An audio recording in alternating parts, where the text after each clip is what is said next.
What's up mga kamata? May sinulat ako. Nakita ko lang sa TikTok eh. Pero feeling ko offbeat ako. Pero okay lang. Pakinggan nyo na lang. Yo!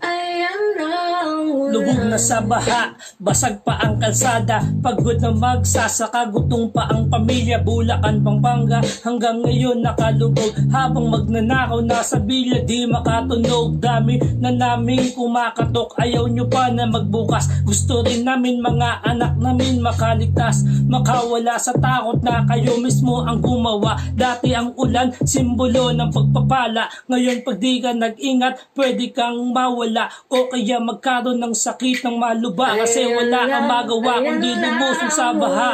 Walang Pinoy ang gustong makaranas ng ganito, bahay na bato o bahay pa bato, kasi tuwing umuulan hirap na ng palagi ang natatamo.